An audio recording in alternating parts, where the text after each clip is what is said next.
अग्रवाल साहब, मैं आपसे समझना चाहता हूं कि दावोस इस बार भारत के लिए इतना महत्वपूर्ण क्यों है और इतना लार्जेस्ट पार्टिसिपेशन 10 राज्यों का, इसके पीछे के कारण क्या हैं और भारत को यहाँ से क्या, किस तरह के उपलब्धियों के और क्या मिलने के आसार हैं।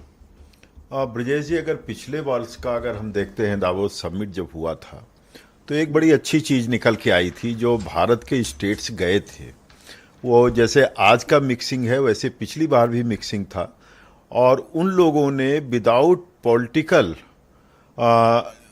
टचेबिलिटी इनटचेबिलिटी एक साथ उन लोगों ने एक साथ काम किया था। उद्देश्य ये था कि भारत की शोकेसिंग हो और अपने राज्य में अधिक से अधिक निवेश आकर्षित किया जाए। तो एक उसके अच्छे परिणाम भी रहे पिछले वर्ष। और इस वर्ष की अगर हम चर्चा करते हैं, ट्रम्प साहब आते हैं और उनका भी एक बड़ा कंटिजेंट आ रहा है। तो मैं वही सोच रहा था, ट्रम्प साहब अपनी इकोनॉमी को कितना हिला पाएंगे और भारत के लिए कितना अवसर उपलब्ध करा पाते हैं वो। क्योंकि ये जो मौका है, अगर ट्रम्प से हिलता है अर्थव्यवस्था तो चीन को नहीं जाना है। पहली चीज, यूरोप की स्थिति बहुत अच्छी नहीं है, लैटिन अमेरिका को वैसे ही त्रस्त कर रखा है।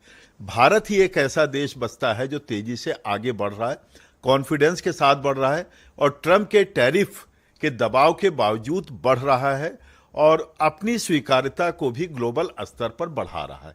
तो मुझे लगता है इस बार का भी अगर हम कंटिजेंट देखते हैं तो जैसे आपने अपने जो है इंट्रो में कहा कि हमारे हर पार्टी का, लेकर केरल एक्सट्रीम वामपंथी सरकार से लेकर के एक्सट्रीम राइट वाले सब जा रहे हैं और एक साथ जा रहे हैं। और इस बार पवेलियन का जो स्वरूप है, जो मैं वॉच कर रहा हूं कुछ दिनों से, वो अलग प्रकार का स्वरूप है। आप भी वहां से बता रहे हो, दिखा भी रहे हैं। तो मुझे लगता है मैं बता रहा हूं आपको कि यहाँ दो ही हाउसेस की बड़ी पूछ हो रही है जहां पर भीड़ बहुत है। एक मेरे पीछे इंडिया पवेलियन और दूसरा वो जो चर्च में यूएस हाउस बना लिया गया है, उसकी बड़ी खास चर्चा हो रही है। और आपने अच्छी बात कही कि आंध्र प्रदेश का यहाँ सबसे बड़ा सेटअप तैयार है किसी भी राज्य के मुकाबले। चंद्रबाबू नायडू का जो सेटअप है यहाँ पर दावोस में, वो इंडियन डेलीगेशन में सबसे बड़ा है। उसके बाद केरला ने भी अपना बहुत अच्छा तैयार किया है।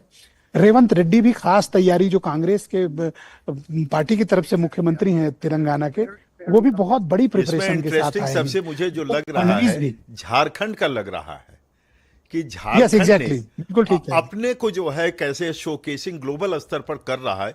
ये राज्यों के बढ़ते कॉन्फिडेंस को दिखाता है भारत में कि अब हमारे राज्य जो कभी पिछड़े की श्रेणी में आते थे, अगर इनके भी पैरामीटर देखेंगे तो ये भी तेजी से आगे बढ़ते हुए दिखाई पड़ते हैं।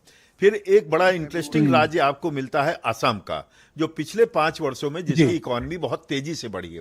अब यहां पर पार्टी लाइन हम छोड़ देते हैं, यहां पर जो चीज निकल के आ रही है कि कैसे हमारे राज्य अपने को इंटरनेशनल लेवल पर स्थापित करके और कोलैबोरेटिव फॉर्म में, आप देखिए, इसको अपने यहां निवेश लाने की बात करते हैं। और इसमें मैं एक अच्छी चर्चा ये करूंगा कि किस प्रकार से राज्य और केंद्र के बीच तालमेल है। 4 केंद्रीय मंत्री जाते हैं, 6 चीफ मिनिस्टर जाते हैं और उसमें एक अच्छा तालमेल है। कहीं पर भी किसी प्रकार की वहां पर पॉलिटिकल लाइन पर किसी प्रकार का उहापोह नहीं है। तो मुझे लगता है कि एम्बेसी के भी अधिकारी मुझे बता रहे थे कि इस बार इंडिया का पार्टिसिपेशन बाकी वर्षों के मुकाबले सबसे बड़ा है। जी, बड़े बड़े इंडस्ट्रीज भी जा रहे हैं और यूनिकॉर्न के भी जा रहे हैं। तो मुझे लगता है ये शोकेसिंग भी है कि हमारा डाइवर्सिफाइड इकोनॉमिक स्ट्रक्चर क्या है। बहुत शुक्रिया प्रोफेसर साहब, प्लीज हमारे साथ बने।